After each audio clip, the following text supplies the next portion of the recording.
You play to win the game. My message for the fans, we're all frustrated with where we are right now.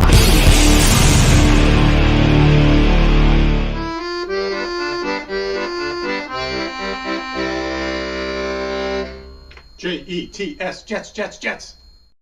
All right, well, there we go. We are here. Why can't we all be as happy as the accordion playing Jets fan, Gunny?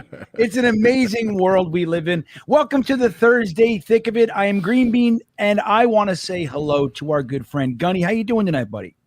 I'm doing pretty good, but I'm doing pretty good. You know what I'm saying? Just one of those weeks where, we're going to talk about tonight. But, man, I tell you, sometimes it's just so hard for us to have nice things. But other than that, you know what I'm saying, doing pretty good. It's Thursday. I ain't got to work tomorrow, so that's always a plus. How about yourself? Oh, you don't got to work. I have to work tomorrow. And by tomorrow, I mean in about 2 hours from 2 now. hours. But, yeah, well, good for you, man. And then you have Monday off as well? I do. Monday and Tuesday. 5-banger. Yeah, it's going to be a good weekend. Yeah, the way to do it, right? The way to do it with holidays like this, this is why you got to look ahead. You got to know, because then everybody realizes it and everybody scrambles and tries to. This is the kind of holiday where if you just use, 1 or 2 PTO days, you can get a week of vacation. Yep. You know what I mean? And it's smart. Yep. So good for you. I hope that you have some nice things planned. I have to go to work Monday. Then I'm off too. So I'm off Saturday, Sunday. Then I go to work Monday. Then I'm off Tuesday. Then I go to work. So it's a weird one. I did not. Yeah.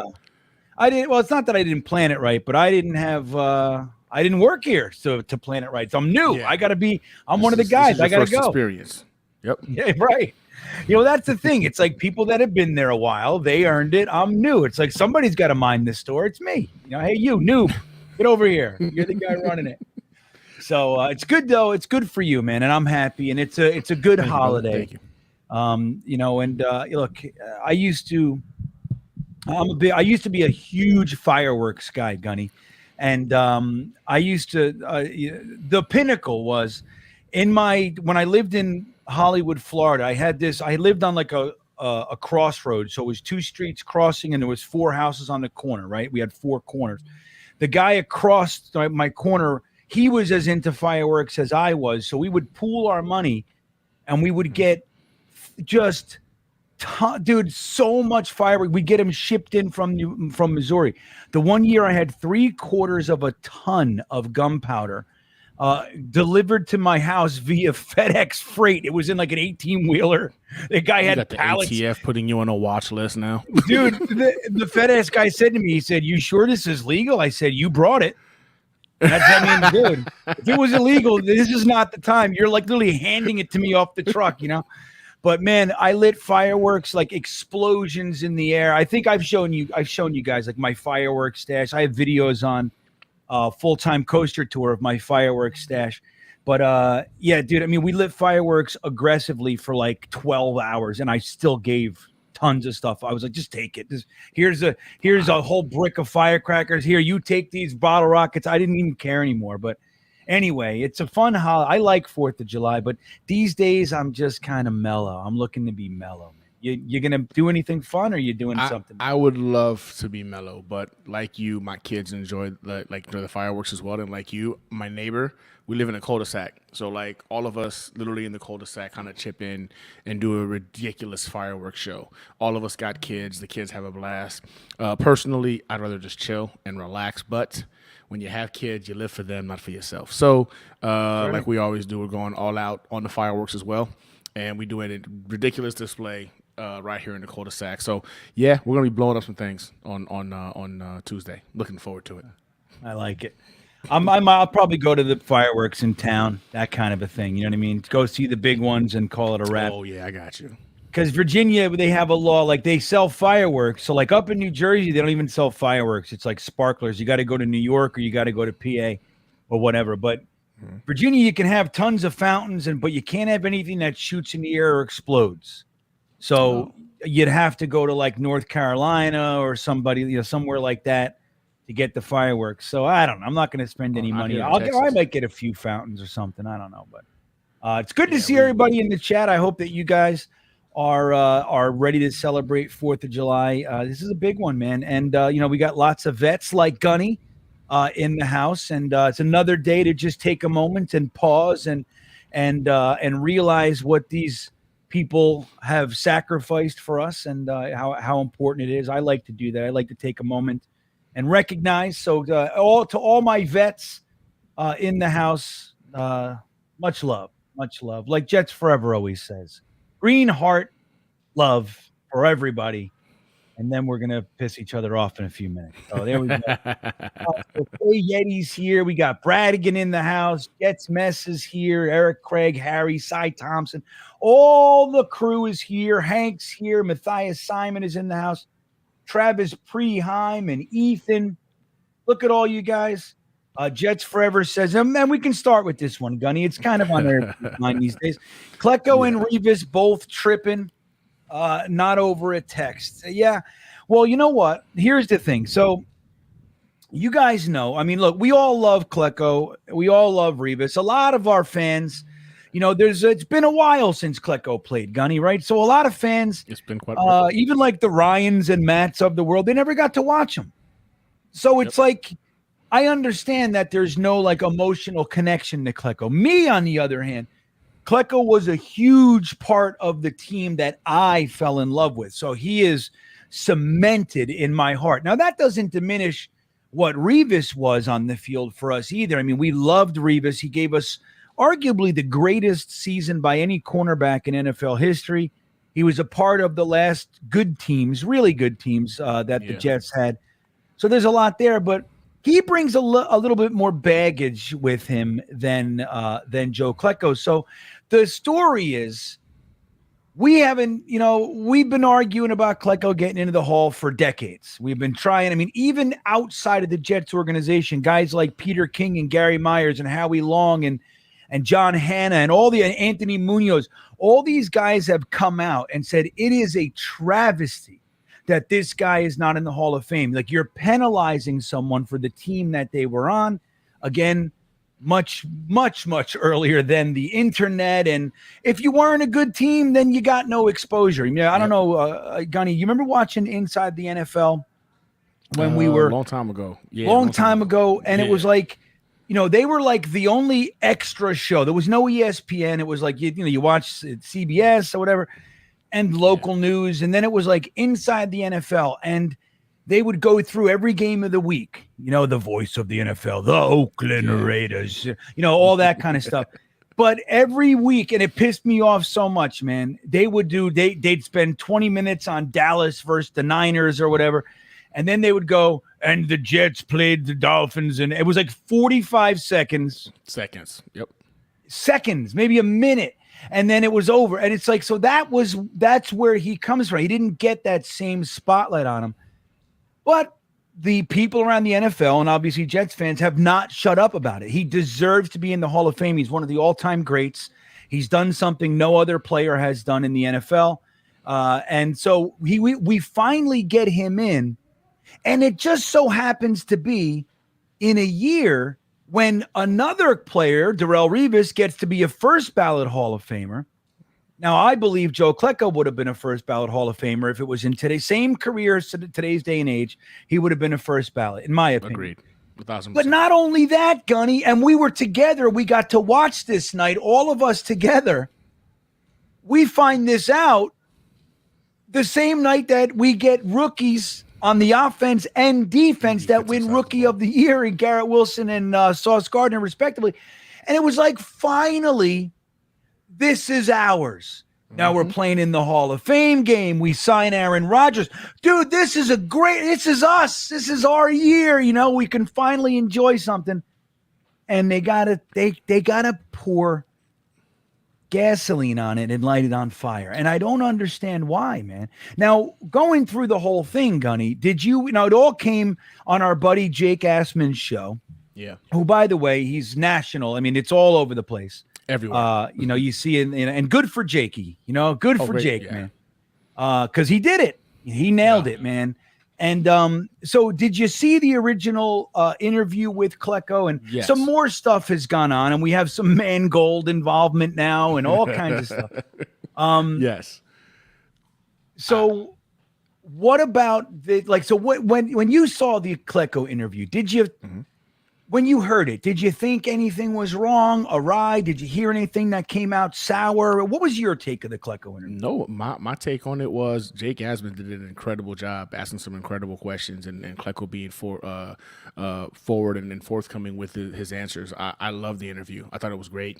And I think the bit that apparently offended Darrelle Revis was nothing but a bit about him expressing his shock and awe that, wow, what I'm saying, Darrelle Revis even acknowledged him when they were going ahead and speaking together on that night.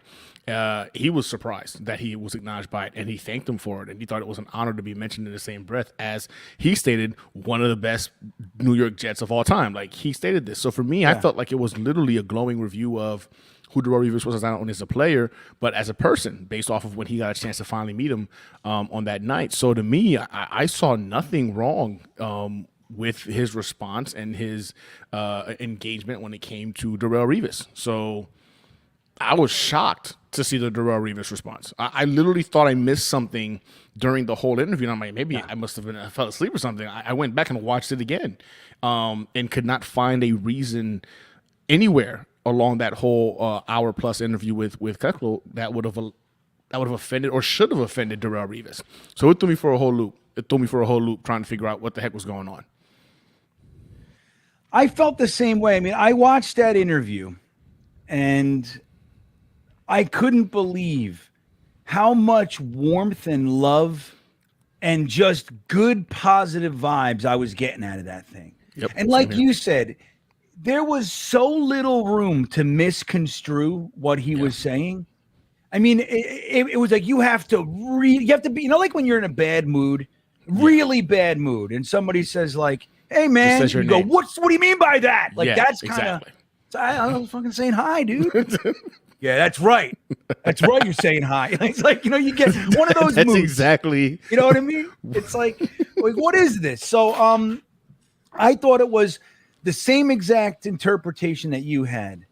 Like that was the lens that I saw it through. Yeah. It was like, wow, man, this is great. And even what you said, like I thought the same thing about Klecko. Like he expressed gratitude for Revis saying something nice about him. And then Revis comes back with the, with the tweets, basically saying, no, we are not the two best. I am the best, which is like, all right, man, come on. Which, by the way, I know, look, we can argue this point all day, but I happen to disagree. Again, Klecko, he was put all over the place. If they would have taken Revis and put him at linebacker and then put him at safety, it would be a different story. You know what I mean? Right. And again, not to diminish anything, but I think, Klecko doing what he did arguably is the better of the two, the more impactful and everything. But that is neither here nor there. So, but then he, somebody says, hey, like there's a whole conversation and he decides to double down. He said, I'm not taking that back. Basically, what I said, I meant, and I don't talk to him. And I said something like for a headline, like he said, like I basically said something nice for a headline, but I don't really, and it's like, well, why do that? Like, why? And to me, it's somebody who, like anybody who responds like that, it's somebody who feels some sort of way about something. It's like I used to teach this all the time, Gunny. Like nobody can hurt you if you don't know, already have a wound there emotionally. Correct. Same thing. Like if you have a big bruise on your arm and somebody goes, "Hey, buddy," and you go, "Oh man, hey, I got a bruise," and they go, "Oh shit." Like if somebody goes, "Hey, buddy," and you're fine, it doesn't hurt. But the same thing goes for emotions. It's like you can say something to somebody like, "Hey, nice hair," or whatever. And they go, oh yeah, they get all offended. It's because they already feel some sort of way about that. So there's something that Revis is kind of have an issue with there. But then he goes on, Jake Asman, and your interpretation of that, go ahead and give me, which by the way, you got to give it to Jake. He just swooped right in. And Jake is, hey, come on. And he did. He got him on in 24 hours. Within 24 hours. Which is utterly amazing. To respond. Yeah. So what'd you think of that interview? Now we get Revis's rebuttal. Did he soften it? Did he explain it? Did he say, yeah, you know what? I might have misunderstood. We're good. Did he do any of that stuff?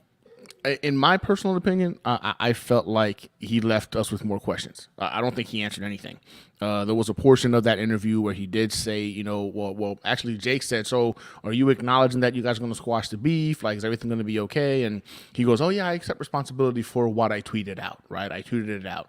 But it should also be known that, like, when somebody doesn't know you or is not in your inner circle, like, they should be held responsible for what they say or did too. And I'm sitting there like, so he should be held responsible for complimenting you? Because again, this is stemming from apparently some text message that he never responded back to, and then him getting called out about not reaching back out to him like in the Super Bowl. It had nothing to do with, okay, Klecko gave you a compliment, you know what I'm saying, and you decided to just be an asshole. Let's be honest with you. He was just a straight asshole. Like, I don't understand it.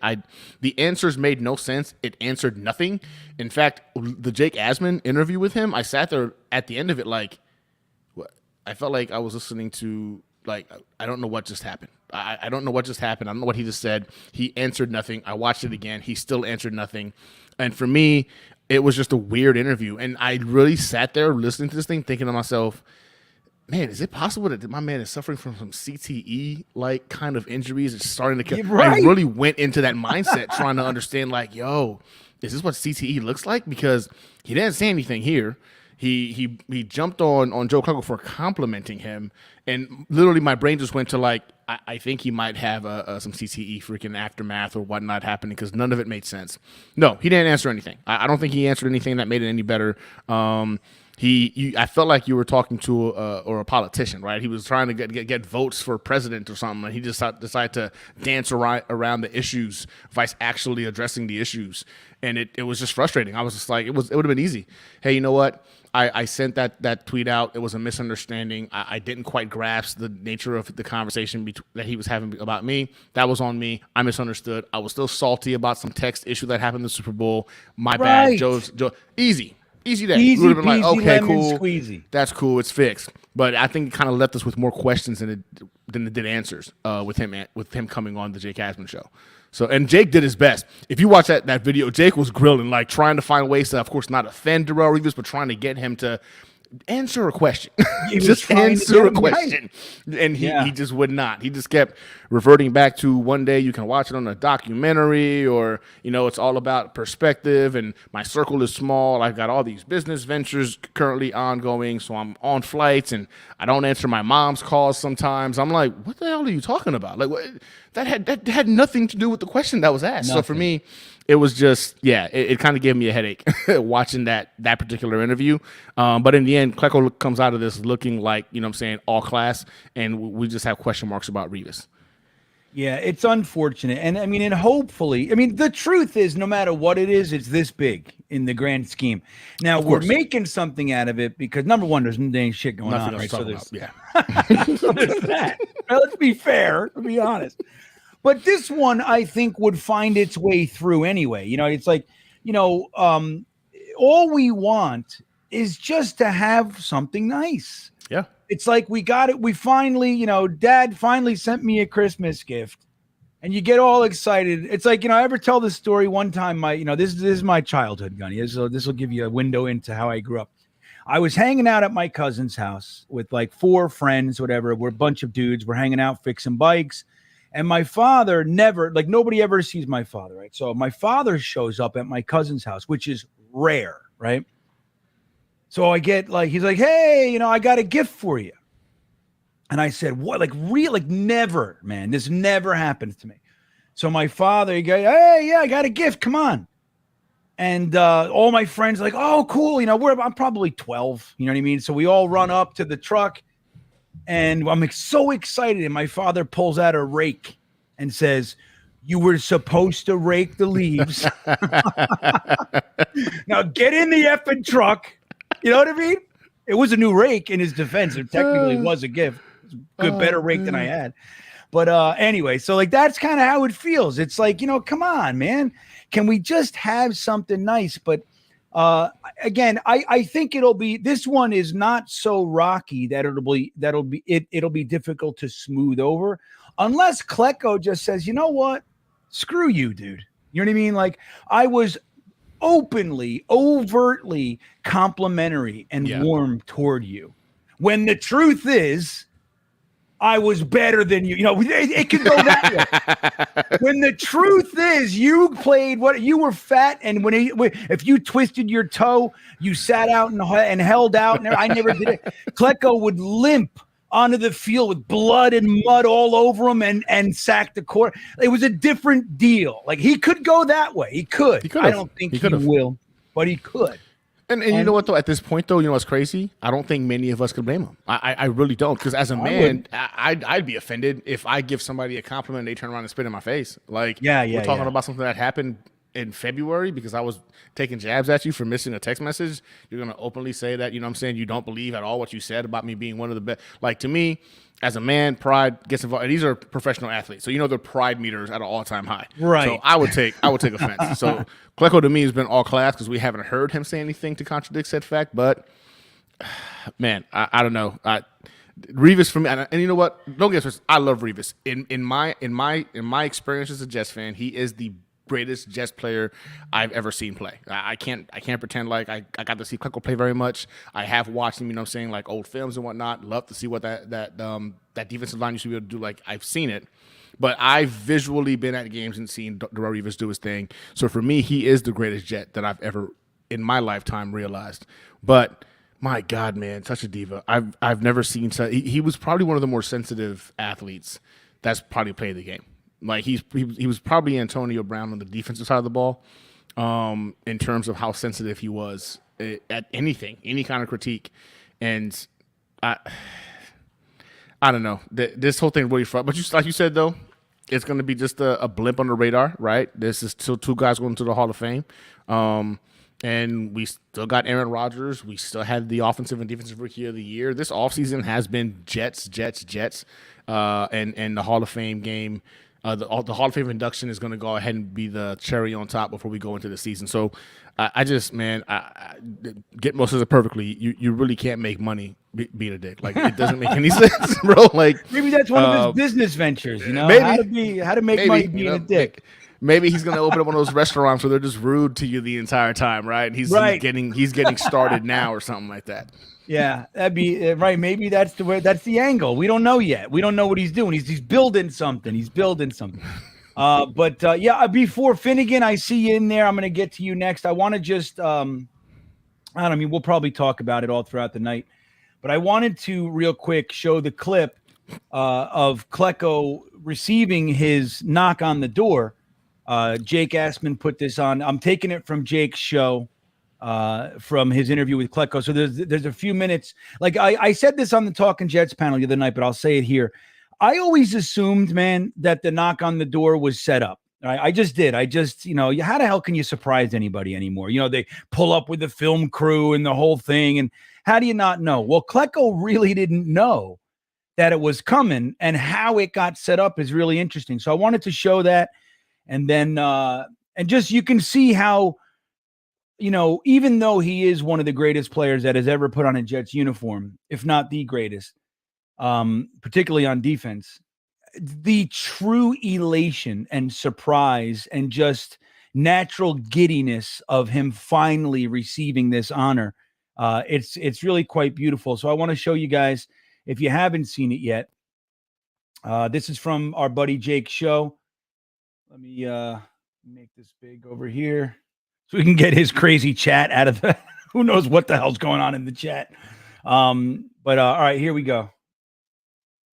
Greater reward, you know, and it's going to be hard. Hold on. Let me make sure I get it. To get through the names, to get through it in the time allotted. So, So, Joe, let's go back, and I'm going to play you the clip here because I want your reaction. Let's go back to the knock on the door from number 12, Joe Willie Namath. Take us back to this moment here. You want me commentating during it?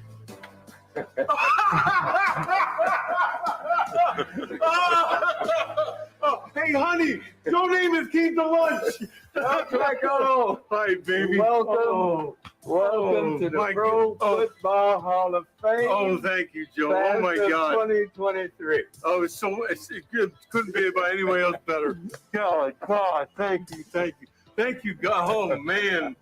Oh, Joe, I got to admit, it's never been as good to see it as it is now. It really is. Thank you, man. It's wonderful.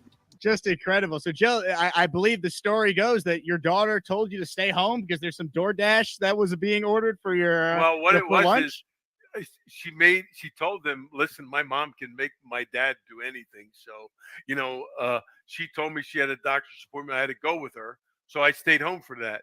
But it was getting near lunch. And I said to her, I said, listen, order me something to eat by the time we get out of here. So I'm waiting for food. And they knock on the door. Now, usually my daughter will answer. She doesn't answer. I don't know where she's at.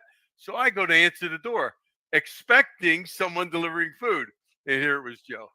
Now, what does it mean to you to have? So you see that he really thought he was answering the door for like the Chinese food or the pizzeria was there or whatever it might be.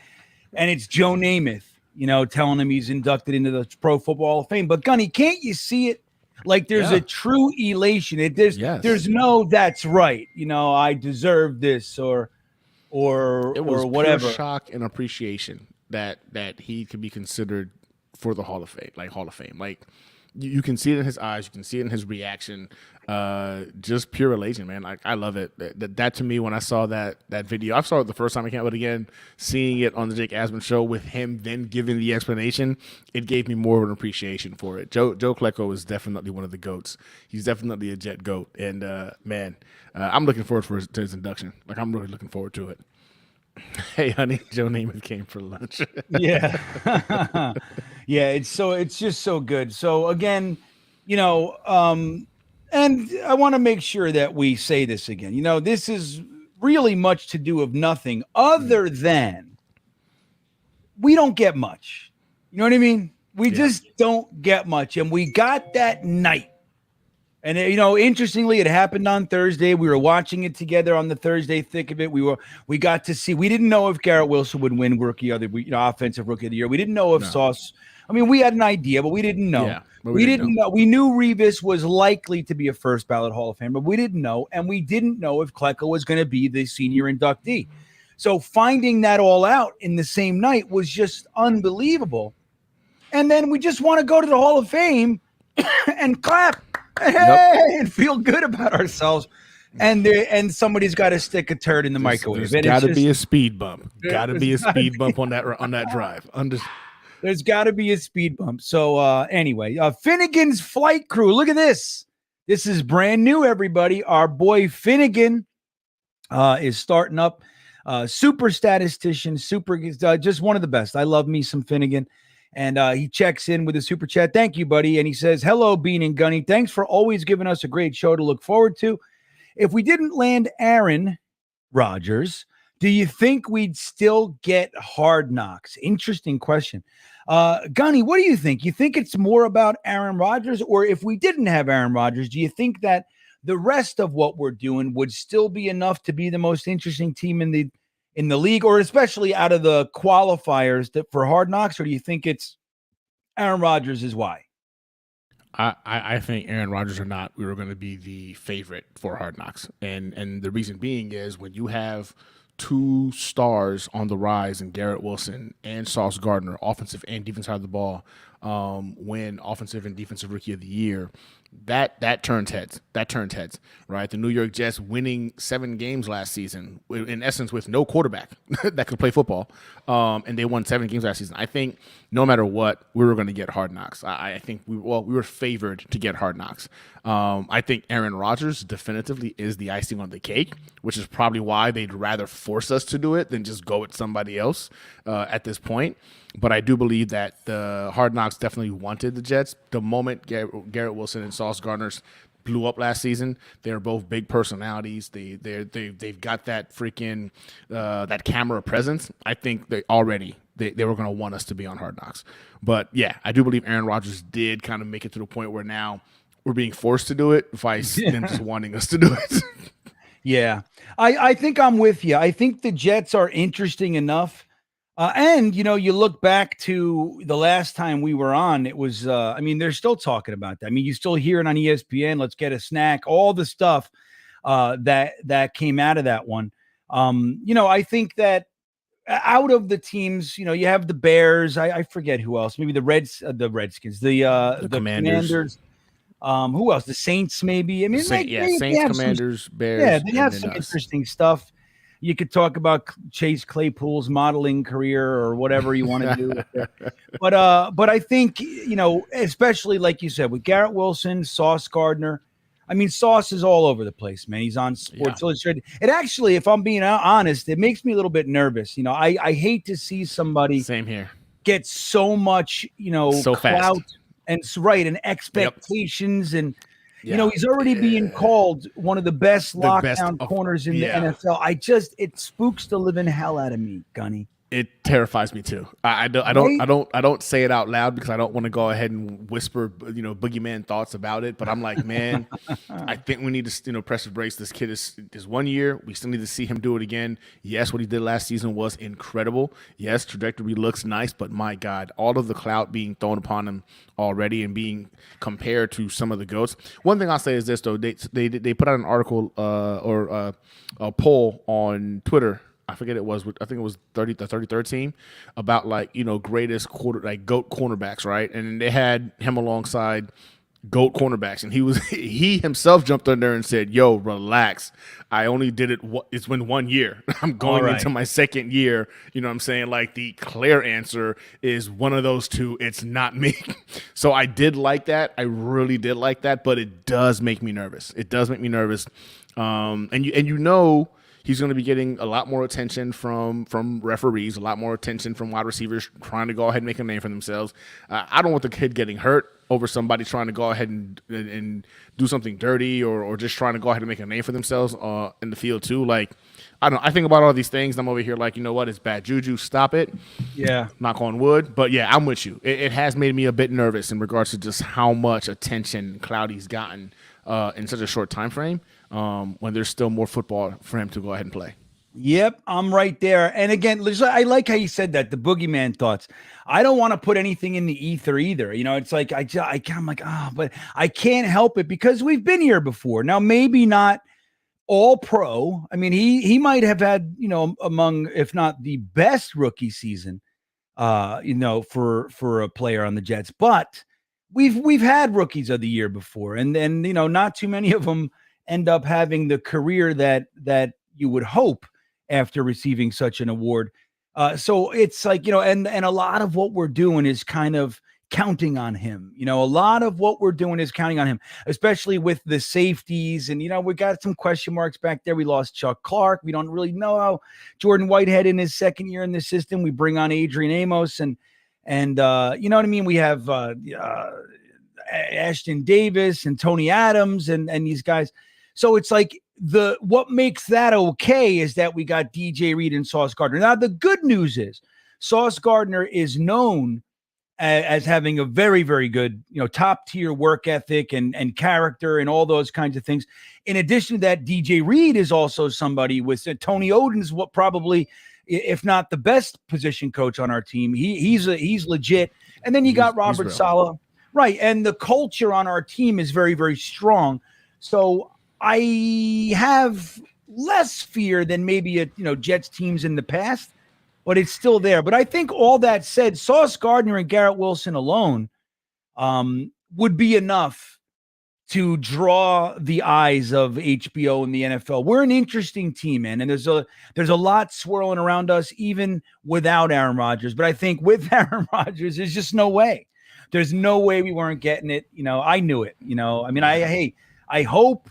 But the interesting thing about Hard Knocks is we all worry about the distractions and all that, and I'm sure it's there, but the truth is that the last time we went to the playoffs, we were on Hard Knocks. The last time we went to the AFC Championship game, we were on Hard Knocks. The last good team we had, we were on Hard Knocks. The difference is we were already a good team. We made it to the AFC Championship game the year before. But how distracting is it when we were able to do that? So I don't know. I'm kind of torn on it. I'll tell you what, I'll be watching, Gunny. That's you know what I mean? 1,000%. So people kept saying like, oh, well, you didn't want Hard Knocks, so you're not allowed to watch it. First of all, you're not going to tell me what I am or not going to watch. And I didn't say I wouldn't enjoy watching it. That's not the thing at all. I'm purely saying I don't want any more distractions while we're trying to focus on this very, very narrow window we have to go ahead and make a push for a Super Bowl. It's only a 2 to 3 year window. And to me, every freaking minute, every opportunity to practice and for them to do their own thing and focus on getting ready matters. So I was hesitant. But somebody made a very good point. One Jets drive is always in their face also. These guys are not, new to having the camera in front of their faces. They've been dealing with this with one Jets drive. And that mentality is just, me being scared. All right, cool. Me being scared, whatever you want to call it. But I do understand that the last time they were here, we had an incredible season. So it is what it is. I also think I saw Hawk say that it's about Sauce. I also think Hard Knocks saw how much love and awards One Jets Drive have gotten as well. And I think they want to get a piece of that in terms of like, okay, well, if One Jets Drive, I think they do a great job with the Jets. Look what we can do. I think it's more of a competition aspect in that aspect, seeing that it's one of the most watched team documentary series right now, more so than Hard Knocks for the Detroit Lions was last year. More people watch One Jets Drive, non-Jets fans alike. I think that also is something they're trying to go ahead and get into that particular capital with how high we are on the team. That's right, man. But like Jets Forever says here, I agree with this. We'll see maybe a little bit less bias than One Jets Drive, though. I mean, One Jets Drive, as high quality as it is and as much as we love it, I mean, there's no stones to throw. Well, let's be real. They're not going to point out they're a propaganda arm of the New York Jets. I mean, the Jets own it. They're not going to be like, oh, and we really suck now. Stuff. Yeah. Yeah. Holy shit, is this guy an asshole? Like they're not gonna show that kind of stuff. I think Hard Knocks will show that. The downside to that is that they've been known to also kind of push and kind of accentuate the potential dramatic. You remember the whole thing with Cromartie's kids? Yes. And that was a whole thing. He can't remember. He's got so many kids, he can't remember their names. Well, he said, dude, that wasn't even the first take. He said, I did it, and they asked me to go slower. They said, all right, we're going to run through it again. Can you go slower for us? So they did that. He's like, what the fuck, man? Like, and then they I know my and kids. It became this thing. Hold on a second here. Anyway, so we can get a little bit of that too. Now, let me ask you this as far as Hard Knocks. Who do you think, on both sides, who do you think the potential negative story could be that they kind of push out there? And who do you think will be that, the unsuspecting star of Hard Knocks? Who's going to pop out and become that like favorite of the show, you think? If there's going to be a negative, it's going to be focused predominantly around Denzel Mims or Mekhi Becton. I believe those are going to be two individuals that we see get highlighted a lot because a lot of the negativity in terms of Denzel Mims struggles to potentially try to make the 53-man roster. Mekhi Becton coming back from injury. I think they're going to focus on that a lot. I think Mekhi Becton is going to give them a couple of sound bites that the Jets brass won't like, but will hold on to as Jets fans like, ooh, we didn't know about that on One Jets Drive. I can see that happening. And the star, I think, let's be honest, it's gonna be Sauce Gardner. I really don't see any other person being able to overshadow what Sauce Gardner brings in front of a camera. The kid is electrifying. We know it. We look for opportunities to see him on tape every chance we get. I know some people say it's going to be Aaron Rodgers, but let's be honest. Is Aaron Rodgers going to surprise anybody?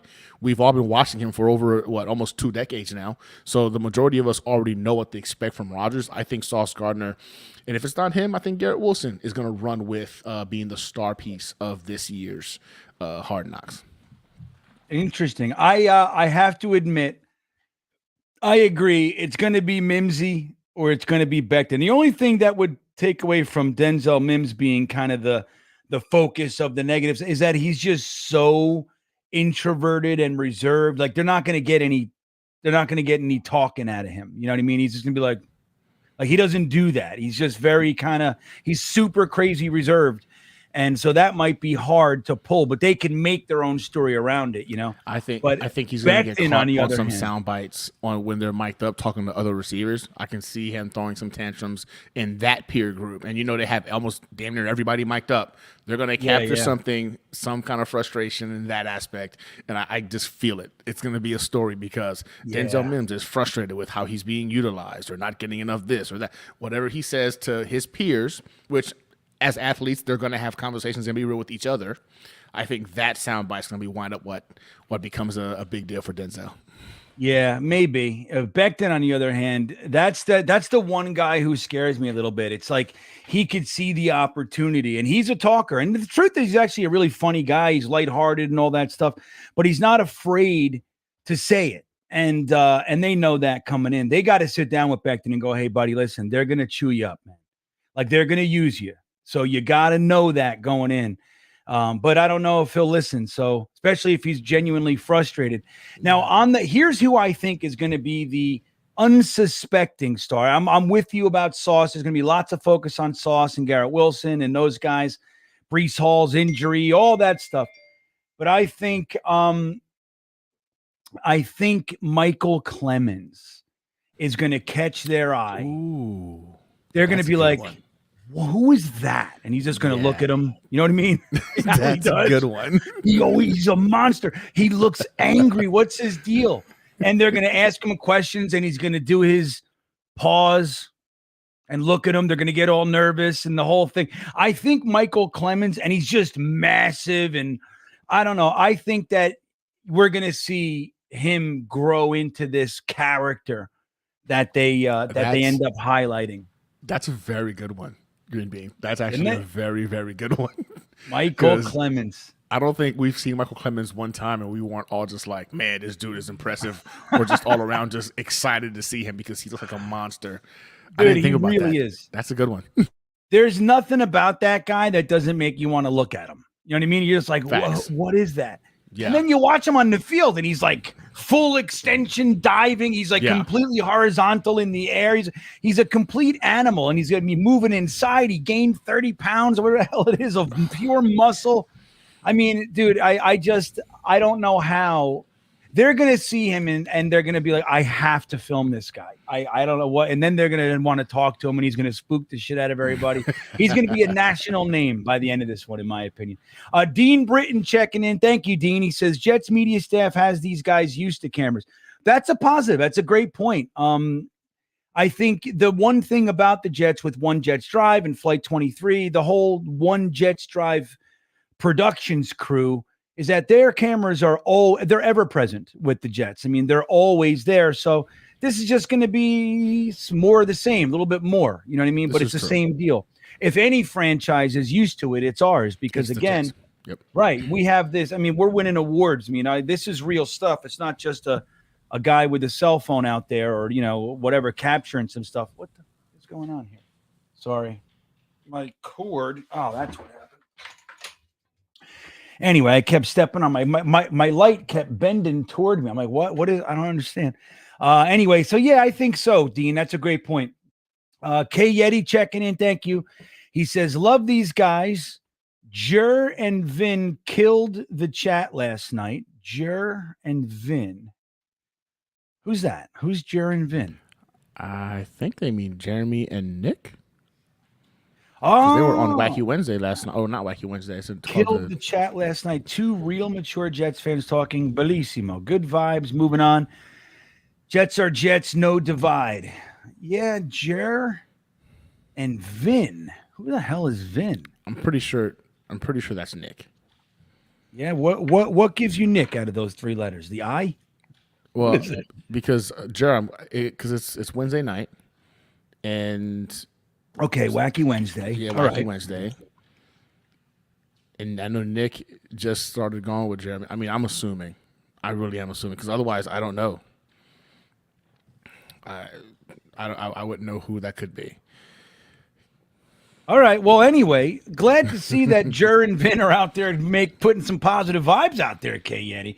Let me scroll to the bottom real quick, see if he says, damn, I wish I had Clemens' build. What the hell is he talking about? K Yeti, where are you? You don't want to help me. You don't want to help me understand. But yeah, I mean, look, I think if there's one thing that it bothers me about Vinny him, C and Jeremy. who's Vinny C? I'm not Dom sure. C. Now we're getting into I know weird. Dom C. You calling Dom Vin? I mean, hey, you got Vincenzo? Dom does have a Vinny feel about him, doesn't he? You could be a does, Vin. though. He could be. Yeah, a Vinny. hey, a He could be a paisan, Vinny. right? Either way, I tell you though about Jets are Jets, no divide. I like to believe that, and when it comes, you guys know, I mean, one of the things I've been preaching since I've had a YouTube channel, and I've been doing it on Jetnation for years, is kind of like, hey guys, we need to stop the infighting. Like we get like violently opposed to one another. Zach Wilson, fuck you. Zach Wilson sucks. We do all this stuff.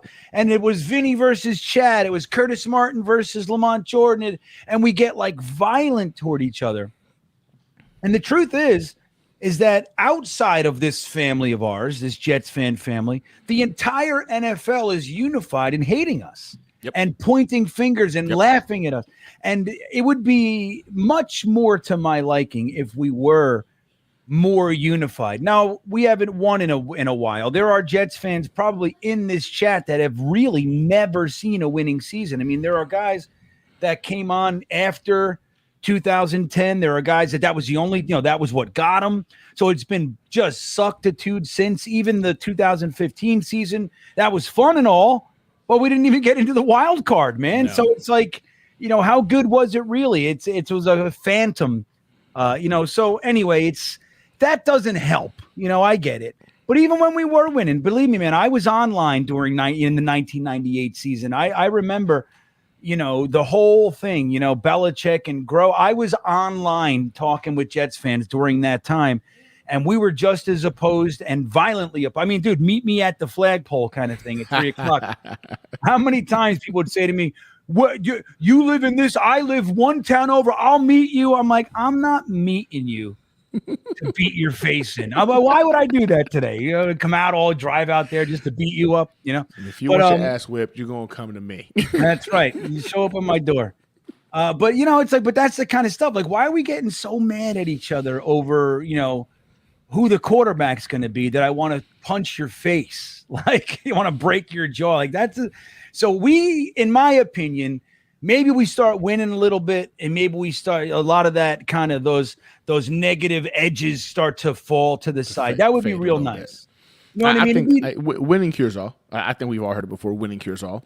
I think a lot of the frustration in-house within the fan base is based upon us losing so much and making excuses for these losses and trying to figure out where the team is going wrong. And there's a lot of discontent about the losses in general. But I can tell you this.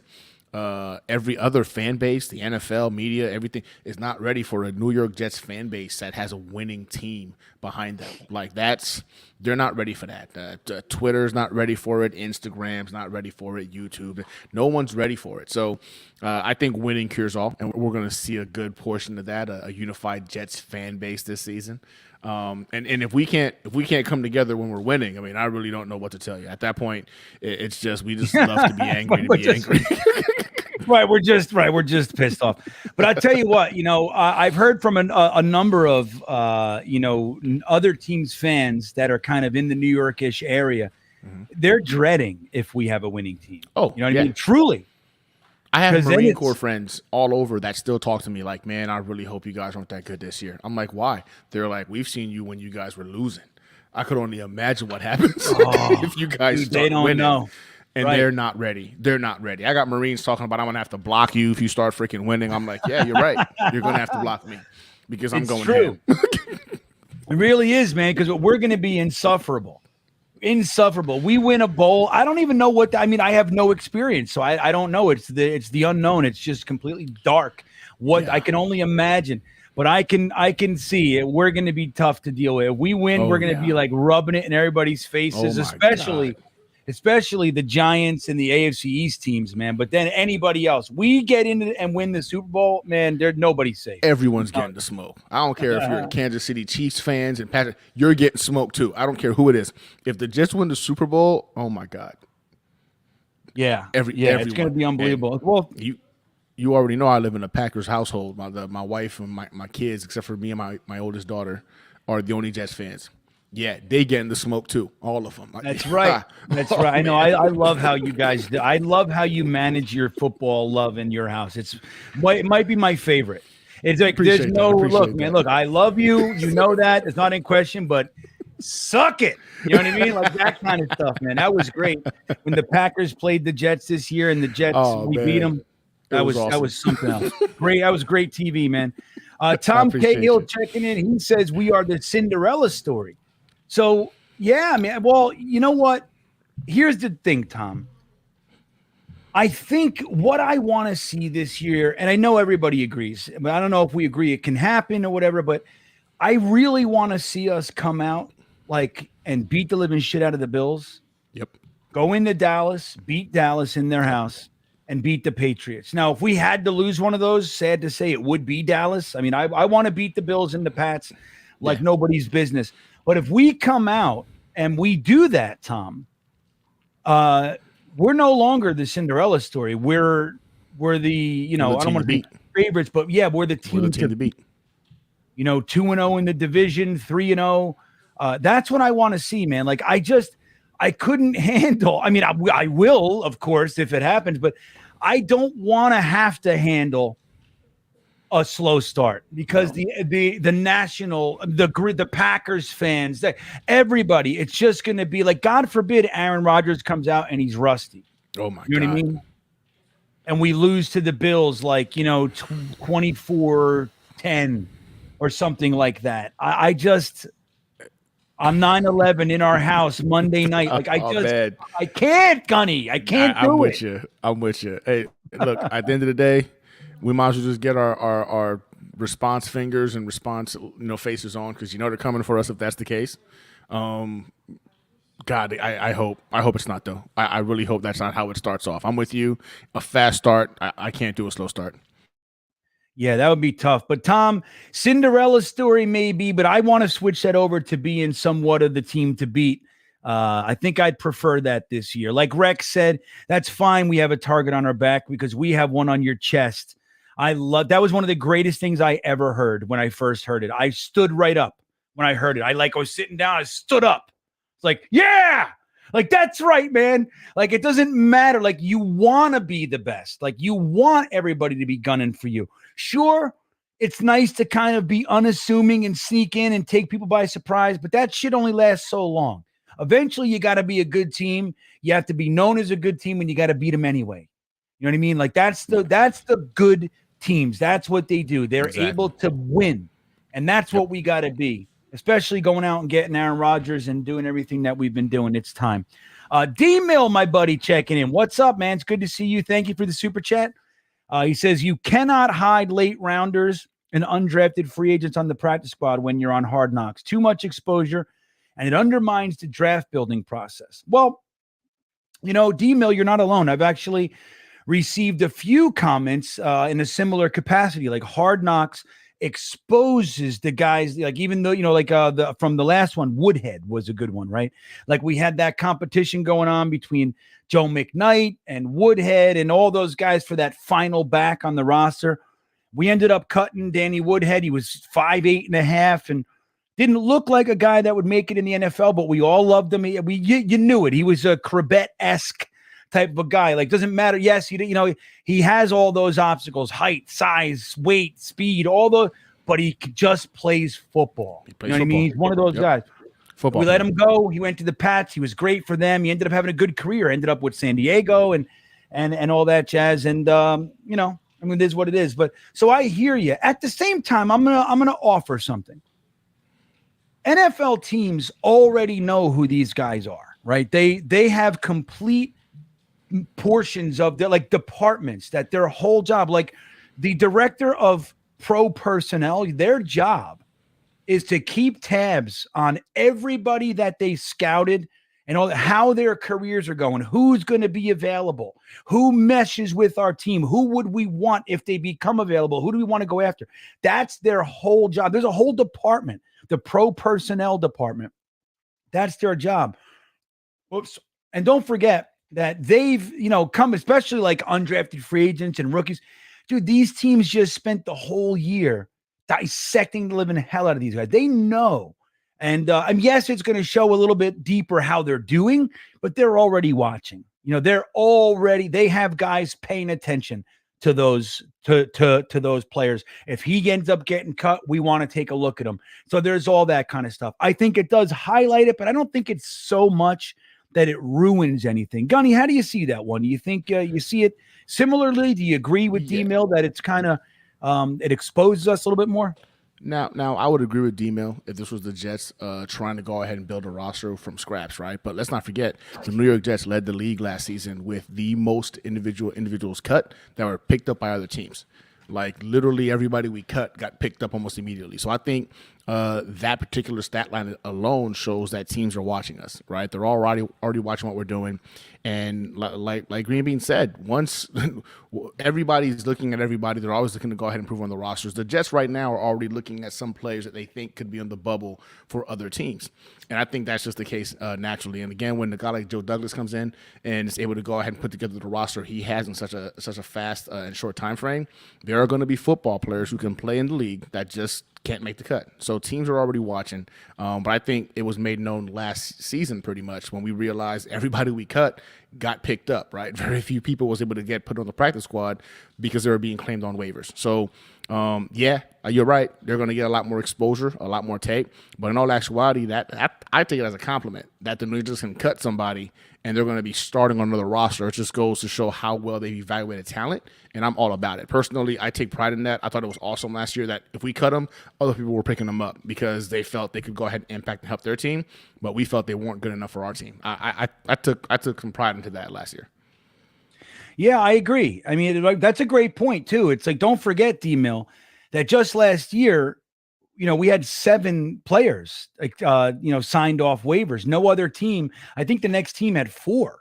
So, and then usually it's 1 or 2. It's in that range. So that the word's out. Joe Douglas has changed this team, and again, I talk about this all the time. There are lots of fans that still aren't buying into the Joe Douglas thing. They look at his record. He's got a losing record. We didn't make the play. I haven't made the play. And I get it. I do. I think that's really short-sighted and it's not considering the whole, but it is what it is. But if you look at one of these indicators to support the side of things that Joe Douglas is doing a fantastic job is exactly what Gunny just pointed out. The word is out that even the guys that we're cutting are quality enough to be started to play on other teams. They're coming right in, whether it's a Trayvon Wesco or who are some other guys, Jason Pinnock. Jason Pinnock ended up being the starting free safety for the Giants all year. Trayvon Wesco, while he wasn't that great or anything, he was in the rotation. He played against us when we played the Bears. So these are guys that we cut. They're starting on other teams. Now, some are doing well, some are whatever, but you can see that, So the fact that we're on Hard Knocks, sure, it might give them a little bit more of a look at them, but they already know. They're already watching, and that's what you want. I mean, the far cry from the days of Mike Tannenbaum literally calling waiver day the mini draft. Like, why do you need a mini draft, dude? Like, what? I remember that. It was just like, yeah, I could. Yeah, it was like, okay, great. It's a terrible thing to say. Like, clearly, if you're looking at the waiver cuts as a mini draft, that's because you need to look at it that way, that what you've done in the offseason is not adequate. Like, you're hoping that really good players get cut because the good teams don't have enough room and that you can scoop up a good player by happenstance. And that's not the way, man. We had to get away from that. Joe Douglas has made it so we are on the opposite side of that. The guys that we're cutting are guys that are getting scooped up by other teams more than any other team in the NFL. When could we say that? That's an indicator. Now, it sucks for you. I wanted Jason Pinnock to make it back to the practice squad so we can put him back on the roster and all. They were trying to stash him. It didn't work. So there's that. But that's what you have to try to do when you have a lot of good players that you believe in. You have to expose some. You only have 53 spots. That's it. And if you have 60 guys that you want to keep, you got to go, all right, well, I don't want to expose this guy, but I got to take a shot. And if he gets scooped up, he gets scooped up, But look, Joe Douglas even done a good job scooping up other players, whether it's JFM or Quincy Williams or There was another one. I forget, somebody else. But we've done a decent job in that area too. Like, a nicely selected one guy. Okay, well, let's bring on this guy and we can groom him to be a player on our team. That's a different story. Depending on it as you're part of your roster building is not where you want to be. And now being on the opposite side of that, I think is, while it does suck to lose players that we're all liking, especially us, we look at, we know, the undrafted free agent, the casual fan doesn't even care about this shit. The bottom end of the roster, they don't know. They're just looking at the starters. We, on the other hand, we know what school they came from. We know their mom's name, all this kind of stuff. So it sucks to lose guys that you've invested in, but it really is the mark of a good team. Like D. Britton said, he's responding to you, D. Mill. He says, good point, but the days of stashing guys is over anyway. JD has already been poached. Pinnock, Cager, Marshall. Right. And so those are another couple good guys. Don't forget, man, at the beginning of the year, game 1, Mike LaFleur thought Cager was more important to throw the ball to than Garrett Wilson. So that's how much we liked him. And then he went to the Giants. He scored a couple touchdowns, I think, for the Giants. So he's getting himself a little career there, but you can't keep everybody. So that's the way that it goes. And it's better to have so many quality players that you have to lose some than have so little quality players that you're panicking on the waiver wire to be able to bring some guys in. So that's where I stand on that one. Tom Cahill checking back in. And thanks, T-Mill. Thank you, Tom. Says, guys, if you were around for the 68 Mets, it will be the same kind of feeling. Well, I remember the 86 Mets. Not the 68 Mets, Tom Cahill. I remember the 80. I remember I was at a family function. Check this out. I was at a family function in Nutley, New Jersey. We always did our, we're a bunch of paisans, so we do everything at the Knights of Columbus. Right? Every family gatherings at the Knights of Columbus. And so we were doing that. I forget what it was. My grandmother's 90th birthday, something like that. And I was getting my coat, right? I was 86, so I was 14 years old or so. And the Mets game was on. Now, I was not big on baseball. I became more into baseball later, but anyway, I wanted to like the Mets, but it ended up I got sucked into this Yankee excitement and I ended up being a Yankee fan. But I remember they had this little TV on, like by the coat check, and it was like 15 people around it, right? 15 people were around it, and it was the play and I forget the guy, but very famous play where the ball went through the infielder's legs. He went to ground ball it and it went through his legs, and the Mets ended up having life and they ended up winning the World Series. It was that game. And I remember that, dude, the excitement. And even though I wasn't a fan, I got caught up in that excitement. Thank you. I'm running out of drinks over here. You're a lifesaver. Thank you. I was texting before. I need more water. I'm dying in here. I don't know why I'm so thirsty tonight. Thank you. I love you. But yeah, I mean, that excitement, I can't even imagine feeling like that for the Jets. Now, I'll tell you another story, Gunny. When I was working on, I've told this story before, but I don't know if I've told it to you, but we were working on Law and Order SVU. I was part of the props team for Law and Order SVU. So we were under the Williamsburg Bridge. So there's you got to open a gate and kind of go under there. And we were filming some grimy murder scene or some shit like that.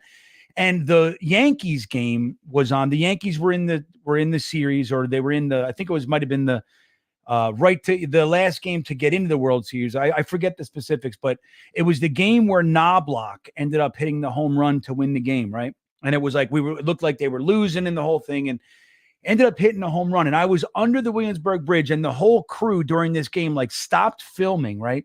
And we all went around the director's tent, and we were watching the game on the director's TV, right? So it was 50, crew members watching this Yankee game.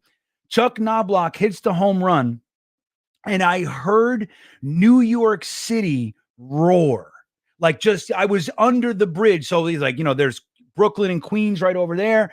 And then I was on the Manhattan side. And it was the most, I get chills right now saying it. It was I never heard or felt anything like it. An entire city. I wasn't in a stadium. It was just the city, through everybody's, the city itself, wow, blew up, and it was loud. It was rah! I couldn't believe it. I was like, I got chills. I'm like, you guys hear that? It was unbelievable. Amazing, amazing. My sports does that to you, man. Oh, and I would love to experience something like that for the damn Jets. You know what I mean? It will be. Usually it's great. us. We're on the other side, Gunny. With Doug Bryan's field goal to win the game and get us to the chip, hits the damn upright. Like that's what we see, you know? Just disappointment. It's become a resounding like feeling of being a Jets fan. It's just pure disappointment, especially in big moments. That's okay though. It's okay though. This season's different. The season's different. We've got a quarterback. We've got a defense. We've got offensive playmakers. Different. This is probably one of the best well-rounded teams I've ever seen anyway as a Jets fan. Well-rounded across the board in terms of playmakers at key positions. A star quarterback, best quarterback we've seen wear freaking the green and white. So this season's different. Cinderella story. I can't wait. I can't wait for the season to get here. I'm just beyond anxious. I'm with you, and I feel the same way. Not this year. And here's what I'll offer everybody. Everything we've been through was merely to harden us and set us up for the sweetest damn thing you can imagine. That's what it is. Facts. That's what it's for, Gunny. It's like when they say, well, I haven't let you eat in 3 days because I want you to really enjoy this sandwich. You're going to love it. This is the best sandwich, heirloom tomatoes, the whole thing. You're going to see. Okay, thank you. Thank you for the best sandwich in the world. Thank you for starving me for 3 days. That's where That's exactly what it is. It's all about the psychology of it all. You know what I'm saying? You That's won't right. truly appreciate it unless you've had to go through some suffering. So I think we've suffered enough, though. I think we can go ahead and get that sandwich now. I'm about it's time. done. I'm about ready for this. It's time to eat. That's so good. Dano checking in. He says, off topic, but do you have a max length on your beard, GreenBean? No, I think this is probably it. I'm probably right there. Now that I have a job, I gotta keep it relatively cool. This is even longer than I think I probably should have it, but this is about it for now. Now, if you guys might remember, like about 2 years ago when I was on the road, I let it get down. It was like somewhere around here, man. It's funny. I look back and see the videos. I'm like, holy cow. Like, holy shit, that was long. But even this, Dano, is longer than I ever thought I would have a beard. I remember seeing friends of mine do something like even half of this. And I was like, whoa, dude, what are you doing, ZZ Top? Like I would think like that. So the fact that this is me now is kind of weird. I don't know. Every now and then I check in with my wife. I'm like, I'll just out of nowhere, we'll be watching a movie. I'll push pause and go, hey, you like this? Really? Like, are you into this? And she's like, yeah, I love it. I'm like, okay, you're because I don't need, I could trim it. She's like, no, she prefers the beard. Like when I would shave, I used to shave like every year, every 2 years or whatever. And she would be like, put the beard back, just go. It's who, you don't need to do that. I'm like, okay. So you're really ugly without the beard. That's what I hear. But anyway, I think this is about it, Dano. I don't know. What do you think, Gunny? You think it should go any longer? I mean, personally, I think the beard is epic. It's an epic beard, right? I don't think I'll ever be able to grow mine that long because this is my max length, right? So, hey, look, if you want to go ahead and look like a hardcore biker when you get on here, by all means, do it. Do it. I'm a fan of the beard. I'll show you guys real quick. This is what I look like without it. Now, this is a few years ago, but hold on a second here. I'll get you guys a photograph. Here, come on. Here we go. This is me. I'll show you guys what I look like without the beard. This is the last time I didn't have the beard. It's funny because it was it's funny because I knew it was like, this is for my company, right? When I was the executive director of a rehab down in Florida. And I had the beard for years and I knew, but I forgot they set up a big professional photo day for the new website and everything. And I happened to shave literally the day before. I don't know why. So I came in, I'm like, oh no, it's picture day. I just wanted to like shave and, real quick and grow it back. But it got captured. So here's what I look like without it. You see that, Gunny? Look at that. do you think of that Look, guy? listen, I would have never recognized you. I would have walked by you numerous times. I would have come to your job looking for GreenBean, and you'd probably be telling me like, right. And I would have been like, no, sir, I'm looking for GreenBean. So yeah, that looks nothing like you. Yeah. Absolutely nothing like you. Yeah, I tell you, man, it's a funny thing. Even I look at that guy and I don't even see myself in there. I really don't. Who the hell is that? I remember that day. Look at this. Look, everybody laughing at me. Somebody said you look like Klecko. Oh yeah, all right. I'll take a cop. I see that though. I see that though. A little bit of Joe Klecko in you. Wat2K, who's here? We're gonna bring Wat2K on in like 3 minutes. A video intern. They look like a video intern. Right. Right. That's not even GreenBean. Right. I know. I feel the same way, man. It's crazy. It's really a crazy thing. So look, that's a face you want to punch. Right? Who is that guy? What's he smiling about? Shut your face. What is he? Looks like a hall monitor. Oh, that's so great. Yeah, but right. If I took the glasses off, but it's funny. Years ago, it's not happening anymore because when you're 50, you're 50. There's no sugar for it. But years ago, like when I was in my like mid 30s, whatever, I would shave the beard and I would look like I was a 20-year-old. Like people would go, dude, like you literally lost 10 or 15 years. Now I shave it off. I just look like a 50-year-old guy without a beard. You know what I mean? But yeah, anyway, I get that a lot. When I shave the beard, I apparently revert back to early 30s, late 20s. See, that's good. So you got that on deck. You got that in your back pocket. You know what I mean? I need it for some reason. Right. Yeah. So look at everybody. Look at Bradigan. He's way different. Yeah, dude. It is. It's a different person. It really is, man. Insane, right, Jason Edwards? Biff. Oh, that's so good. That can't be me. David said, I'd punch that guy's car. Yeah. Remember that? The guy punched my car. I recall that. That's funny. All right. Enough of that friggin' guy. I don't know what the hell. It's just funny, man. I had no idea. I'm for comedic purposes, looking back, I'm happy it happened that way. But let me tell you something. That day, I was not happy. I'm like, I could not believe. And it's not like I could delay it or anything. We had a professional camera crew in there, with the umbrellas, the backwards umbrella lights and all that shit. They were all there set up in my conference room. I'm like, no way, man. I can't. I just decided yesterday on a whim, Anyway, so Kelvin, it looked like like his ball sack. So yeah, Matt knew me without the beard. I used to have a little tight chin strap. You know what, Matt?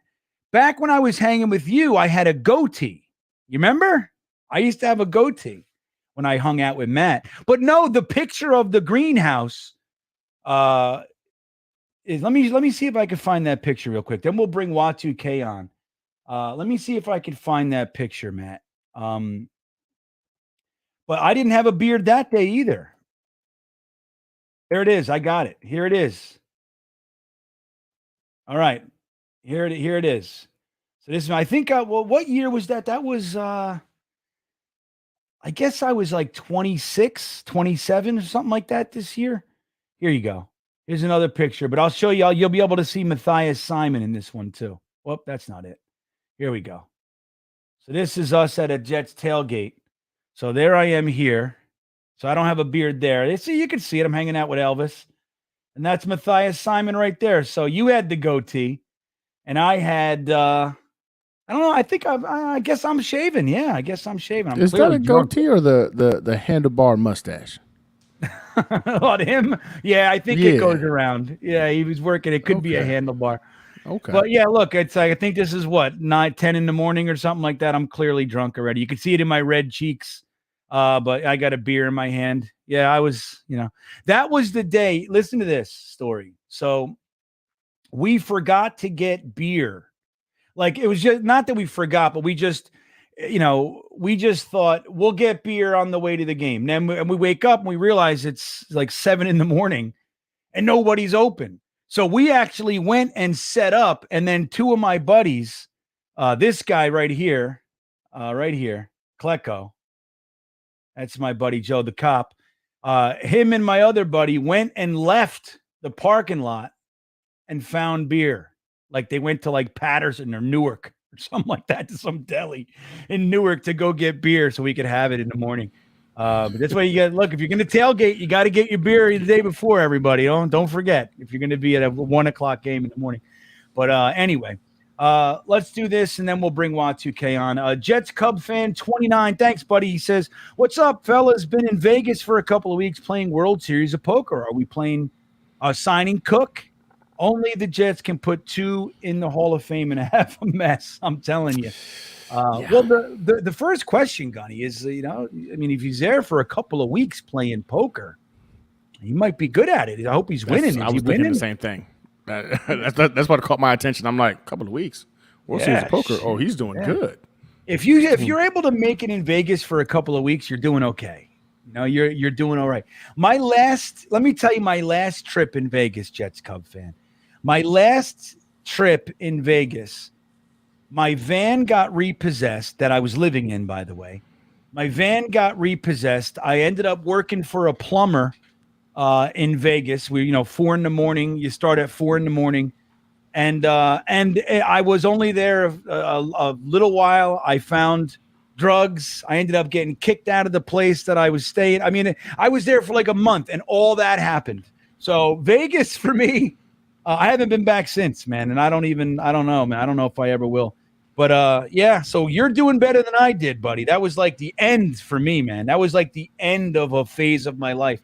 It's funny because a couple weeks before I had a really, really good time, Gunny. But that's what Vegas does to you. You have a really good time and then you broke. You know what I mean? That's what it does. It sucks the life out of you. I hope Jets Cub fan does better. But yeah, I don't know. Dalvin Cook real quick. And then in Y2K, you want to come on? I'll get your take on Dalvin Cook as well. Let's bring on New York Sports Wicker Media, Y2K himself. He'll do some trivia with us in a little bit. How you doing, buddy? How are you tonight? Man, I'm doing it's good to be back after not being able to appear last week. But I saw Gunny. You got a WrestleMania shirt going on over there? Yeah, Gunny? you saw that? I can see it. WrestleMania 6. Is that Toronto? Is that what we got? Correct. That is correct. I got WrestleMania 22 going on right here from Chicago. It's funny. You know what's actually funny, GreenBean? You mentioned Vegas. The first time I went to Vegas was April of 1993. 12-year-old me going to WrestleMania 9. The perfect age to go to Vegas for the first time, isn't it? That's amazing. Yeah. Let's go to Vegas. Let's bring my 9-year-old. Well, I tell you what, that's a good enough reason to go to Vegas with a 9-year-old as I've ever heard. You know what I mean? What was the main event for WrestleMania 9? WrestleMania 9, so that was the Bret Hart against Yokozuna for the title, and then Hulk Hogan came back and challenged Yokozuna, fought Yokozuna after Yoko won the title and pinned him in about 2 minutes. It was WrestleMania 9 will not go down as one of the best WrestleManias of all time. Just watch Undertaker, Giant Gonzalez, and you'll know what I'm talking about. All right. See, I remember WrestleMania 1. I mean, I was, you know what I did? They used to do pay-per-view events, right? Like, so I went to, it's now, what is it now? It might be a Home Depot or some shit on Route 3. It used to be Rickle, but before that, it was a skating rink. It was a big skating rink on Route 3 in Wayne.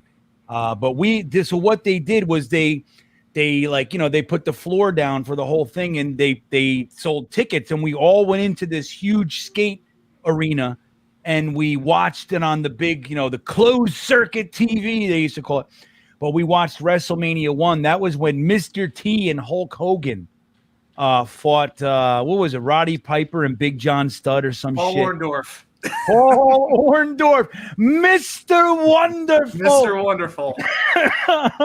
Oh, that's so funny, man. I am a nerd. I'm a wrestling nerd, and I'm not ashamed to admit it.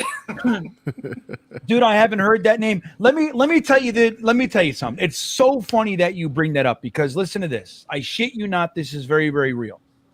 My mother very recently sent down somehow for the last 25 years or whatever, she has been holding a nice portion of my original vinyl, like my record collection.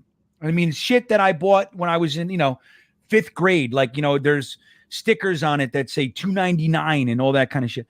But one of the albums Like it was like a double album or something. I was young. I guess I had opened it up and I wrote down all my favorite wrestlers. I don't know why, right? Like, I don't know why. Inside the album cover, I like peeled it open and I decided this is the place I want to write all my favorite wrestlers.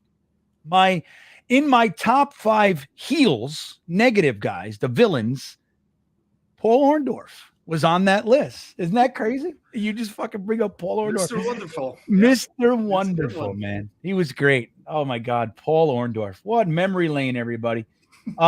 So yeah, I don't know. The Jets Cub fan. What do you think, real quick, Watch UK? You think the Jets are going to end up signing Dalvin Cook, or is that just a pipe? I really think it comes down to Breece Hall. If the Jets feel that as Breece Hall is going to be able to start and run a relatively major load, if he could, anchor the running game, then I don't really see the need for Dalvin Cook. And I'm a big fan of Dalvin Cook in terms of his ability, but you got to factor in, he has had a lot of issues with drops, with fumbles, with injuries. And that really does scare me. And that is not something I think I'm willing to take a chance on. I would rather use the money right now to lock up Quinnen to do other things. I'm okay with the depth we have at running back. I just don't think Dalvin Cook is a need for the Jets right now. I just don't. Yeah, Gunny, how do you feel? How do you see this one? Yeah, I've been adamant about this. I think he's going to Miami. This is a lot of posturing going on, just a little back and forth. They're playing the game. I think he's used social media to his advantage, utilized some really impressive social media warfare to kind of go ahead and gauge interest and gain interest from the Bills, the Jets, the Patriots. Oddly enough, AFC East teams when everything aims at him potentially becoming a Dolphin. So I think it's all about the money, him trying to go ahead and get the most he can on this next contract. And I think that's why he's just dragging his feet, right? By the whole time keeping the other AFC East teams dangling as potential options. But no, I don't see Dalvin Cook as a New York Jet. I think he's going to be a Miami Dolphin. And I'm with Adam. I don't really think we need him.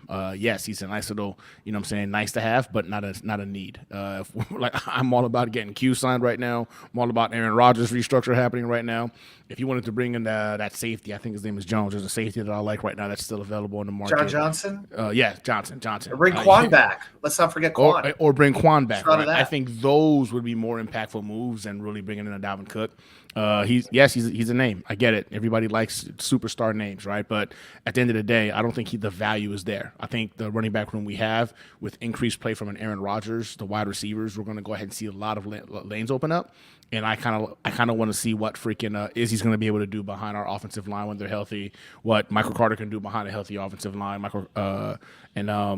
And of course Breece Hall, right, once he's healthy. So I like our running back room as well. I think Dalvin Cook is a nice to have, but not a need. And ultimately, he winds up being a Dolphin who needs a running back one.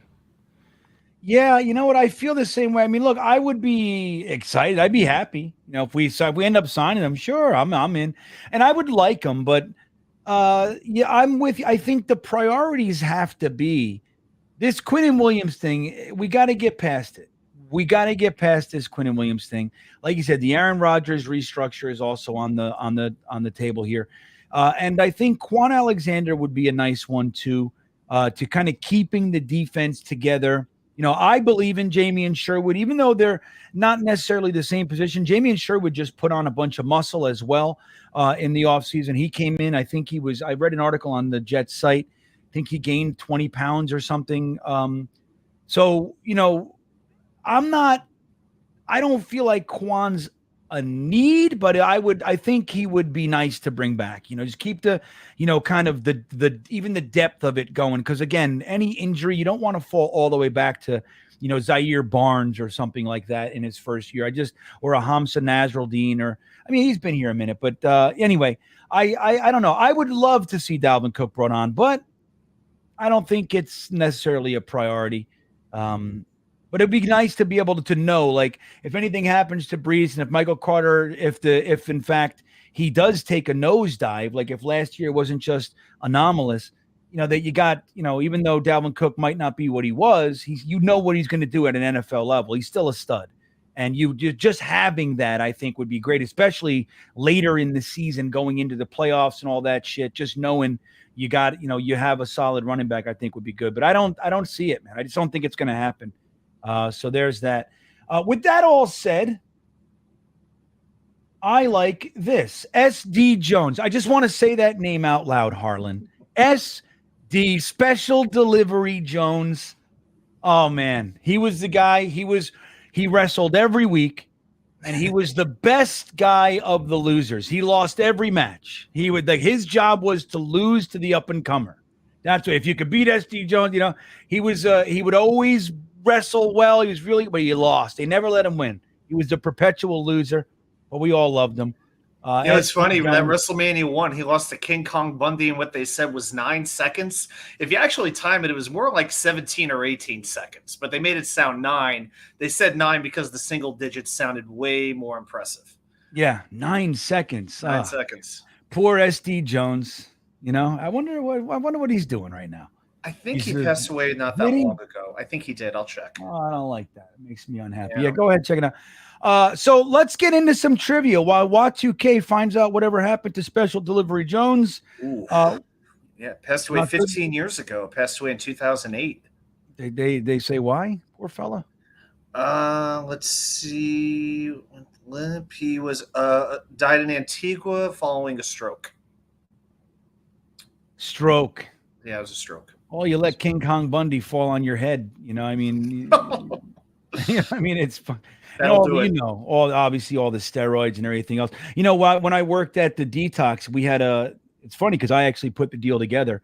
But with the WWE, we used to, a lot of their ex-wrestlers, some of my favorites, they're all on the pain pills and everything else. And we had like a special thing going on with them that they would, when their players reached out for help, they would send them down to us. And I got to treat a lot of those guys. Super. Yeah, it was great. Like sitting, I can't say their names or anything, but I would like sit in their room. One guy was so big, dude. None of our beds. I mean, literally, it's not like his feet would hang off the bed. It was like from his knee down would be like, so we had to like literally go out and buy new beds specifically for the WWE guys. And then we'd have to give them the room because the bed was so big. It would take, usually there's 2 beds in a room. I have to take up the whole room. But those guys, let me tell you something. Every single one of them, not one guy came down and was a butthole. They were all super sweet, nice, calm, like just the best, But anyway, that was neat to be able to be part of that, helping those guys out. But Wat2K, it is trivia time. So the rules, everybody. Wat2K is going to ask us a question, Jets related, of course. We get 4 minutes to try to figure it out. The rules are we are not allowed to use search engines, encyclopedias, smartphones, anything like that. Let's try to see if we can get this by our own Jet knowledge base. Let's see if we can figure it out together. When you get an answer, go ahead, put it in the chat, and let's see if we can beat this bastard Wat2K, who, yes, he missed last week, but the week before, we didn't get it, man. And it's funny. I got some comments, Wat2K, like, dude, you guys got to brush up on your 90s Jets. Because okay. Yeah, I had a couple comments like, man, he made you look bad this week. You guys so we gotta get some comeback here, some payback. So let's see if we can stump Wat2K. What do you got, buddy? Payback. Well, we're going to go a little different direction this week. So it was about 2 weeks ago. I was in a chat on another Jets YouTube show. And our good friend Hawk reached out to me. He said, Wat2K99, give us some modern Jets trivia. And I said, well, okay, how modern are we talking about here? He said, the current team. Okay, the current team. Okay. He wanted the current team. So, Hawk, wish granted, this is on you. I'm counting on you, my friend, on this one to get this right. Your question today is going to be very simple, very straightforward. Name the only New York Jet on the current roster who was drafted by an NFC Eastern Division team. Your time starts now. All right. The only player on the New York Jets current roster that was drafted by an NFC East team. East? What do you got, Gunny? I was going to say Cochran, but no, that's not. He's NFC. Yeah, no, he's north. All right. Let me go through the roster. Only player currently on the roster. DJ Reed? No, he was Niners, right? DJ Reed. Yeah, he was Niners. Yep. Streveler. All right. Yeah. Tim Boyle. No, he was Packers. Yeah, but Boyle was. Lazard was undrafted. Boyle wasn't even drafted. I don't think. Nah, he was undrafted. Yeah, he's undrafted, as was Alan Lazard. He was another undrafted free agent. Yeah, Lazard was undrafted, which is amazing. Morstead. NFC East. Morstead, no. I'm trying. I have like the whole roster here to kind of break this down. Morstead was drafted by the Saints. Cologne, Casillas, whatever he is. Oh, Tristan Colon? No. Tristan Cologne. How about Wes, whatever his last I know name. who. I know who he means. I think he means Wes Schweitzer. Yes. No, it's He not. was Wes on the Schweitzer. Commanders.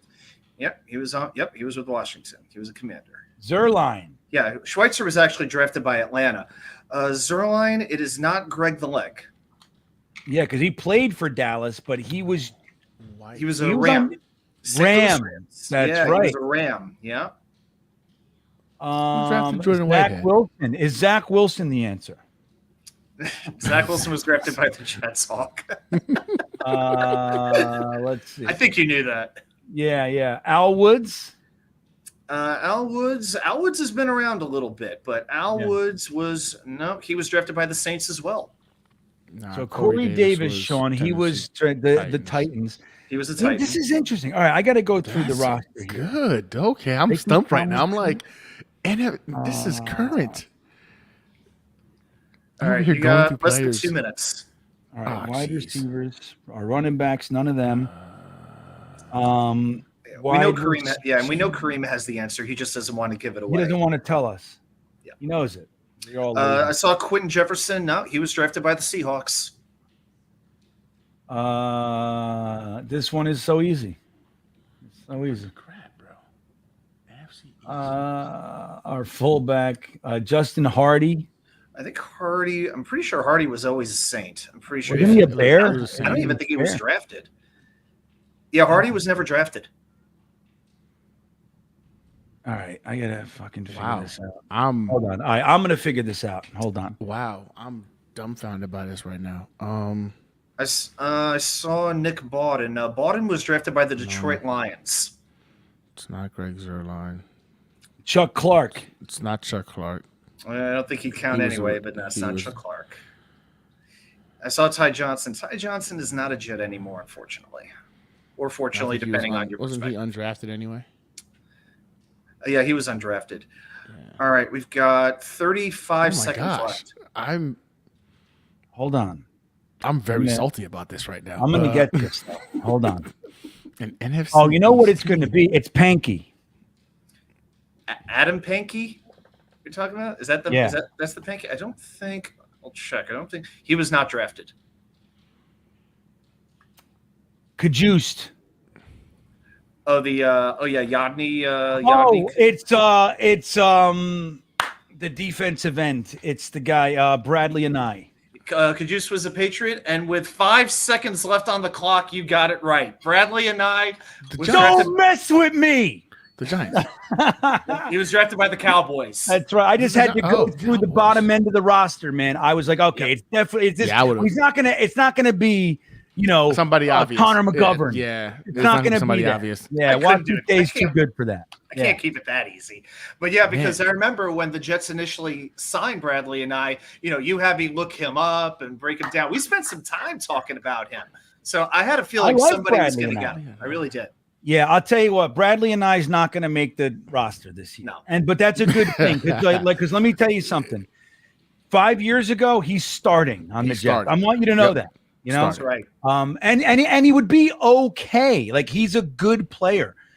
He can't even break in on this team, and that's a good. That's a good sign. So yeah, man. Damn. I knew it. I'm like, once I settled in, said, all right, there's no way. I was giving it to the chat. I was just kind of like, all right, well, somebody's going to get it really easy. Once it was like that, I'm like, all right, there's no way I'm not getting this. You know what I mean? So 5 seconds left. All right, I'll take it. Buzzer beater. Bean thumped the Wicker Man. There it is. I'll That take was like it. a 55-yard field goal with the buzzer is what that That's was. what it was. That's what it was. It's good. I'm good with it. Yep. Bean the Dream. Okay, here we go. He did me. 5 seconds left. All right, well, there you go, man. That's it. Watch UK. Thank you. That was a good one, man. The soldier says it's rigged. This is rigged. That was a setup. That's what we have the private chat for, guys. That's just right. So you know. He just tells me. He goes, when 5 seconds left, here's your answer. No, I would never allow such things. I want to try to get it. I like using this part of the brain. You know what I mean? There you go. Dom is pointing out that Anai is on season-ending IR, but he is technically still with the Jets. So he's on the roster. So he is technically on the roster. Yes, he has not been released with an injury designation or anything like that. There you go. What I say, he's not making the active roster. I told you. There you go. I told you, man. So there you go. Poor fella. Bradley and I, tons of talent, man. I really like Bradley and I. But in the same way I like, not different, but Chaz Surratt was another one I really liked. And he's just stuffed on our practice squad again 5 years ago. Dude, we're watching Chaz Surratt. You know, he's on he's on the field for us. So Chaz Surratt, Bradley and I, all those types of guys, they're starting for us, man. And that's a good thing. When quality players can't even get on the damn 53, can't even be, undressed, on the game. Like they can't even get there. They can't get off the practice squad. That is a good indicator that we're moving in the right direction. And who's this Dom C guy that you keep talking about? I don't know who this is. I don't know. He'll one day people might know about him. I hear he's pretty smart about a few. I'm not buying it. Nobody knows him. I'm not buying it. Project Prospect himself, Dom C, checking in, everybody. Good to see you here, Dom. And you guys know Dom's starting his own channel. Dom's got so much going on. I can't even explain it. That's how much he's got going on. But he's still hanging out with us, putting out content. Dom C is already working on his 2024 draft guide. The guy's out of his mind. If you're not following Dom C, if you're interested in learning about prospects and you're not following Dom C, you're making a mistake. I looked at one or two players who I thought would be pretty good offensive line prospects for the Jets. He's like, "Yep, I know about them. I'm on it." Like, of course, yeah, he's already on it. He's on the 2026 research already. That's how good he is. Right. He knows he's in high schools. That's where Dom is. But anyway, guys, that's our show. Really quickly, what do you got coming up, Y2K? Oh my gosh, so much is going on. So today I uploaded my video. I was in Philadelphia this past weekend for some baseball and a whole lot of eating. It's about a 41, 42-minute video. But guys, if you watch a regular GreenBean show, you can get through my video too. It's about the same length. But I'm really happy with the video, really proud of it. It's a lot of videos. It's a lot of photos. It's a fast watch. And man, I had a heck of a time eating a whole lot of food I probably shouldn't have been eating. But that aside, I'll be doing a little recap, a little NHL draft recap, focusing really on the New York Rangers. And I've also got a basketball video that I did as well about Knicks free agency. But the big announcement, and this is what I'm really excited to tell you, I announced it yesterday. Wednesday nights, I will be launching my own live weekly show, Wednesday Night Live with Y2K99 at 9 p.m. Eastern. So we're going to talk about everything under the sun, anything that the chat wants to talk about, we will do it. But after over a year of doing the channel, it's time to move forward, and I hope you all are going to join me. I am super excited to do this. There you go. Exciting times at New York Sports Wicked Media. Get over there and support Y2K. I see questions about what's Dom's channel. I can't. It's so new that I can't even find Prospect. I know it's got the two Prospect profile, something like that. It's Project Prospect, but I can't. Project Prospect. That's it. Yeah. I can't find it. Anyway, Dom, I can't. I'm sorry, buddy. I would put the link in there for everybody right now, but I can't. Let me see. I might be able to get it here in the Discord. Gunny, what do you got coming up, buddy? Yeah, so training camp is right around the corner. We're about to potentially be, of course, highlighted in Hard Knocks. So I'm going to have more content to passionately speak to you guys about. So getting back to dropping some more videos here in the next couple of weeks. Excited for it. As the season gets here, I'm going to be putting more and more content out because then I feel like I have more stuff that I can talk to you guys about, get pumped up about, get excited about. And that's what my show is about. So, yeah, if you're not following me already at New York Jets Situation Report, do so. And some good giveaways are coming back. Already got some things finalized in terms of getting some new jerseys, some helmets. So yeah, if you're not following me, I highly recommend you do so. And yeah, more content coming soon to my channel here in the next couple of weeks. All right, well that's good too. I'm trying to find this damn link for Dom C, but it's not. Let me see something here. Project Prospect with Dom C. Let me see. Nope. All that comes up is all the Project Prospect shit that he did for me. So it's my own channel. But Dom, next week we'll put your link in here. But anyway, Dom C's doing stuff, and hopefully soon we'll be able to find him. Anyway, guys, thank you for being here. We appreciate it. It's always a good time, and we get to talk about our Jets. We'll keep this going. And we'll get there. Training camp dates were announced and all that jazz. They're going to be selling tickets. If you don't know, just Google it. New York Jets training camp dates. You'll see which dates are available, and you can go there and hang out and all that jazz. And you can send me videos so I have your content because I'm down here in Virginia. But with that all said, thanks for hanging out with us. Thank you to Watch UK and Gunny. And everybody have a great night. We'll see you next time. Yeah, here we come, baby. Here we come. Here come the Jets, man. I want to kiss you. Thanks, Joe. You want to run or you want to duck down? You want to duck, just go over and get onto the bench and stay there. You play to win the game. My message for the fans, we're all frustrated with where we are right now.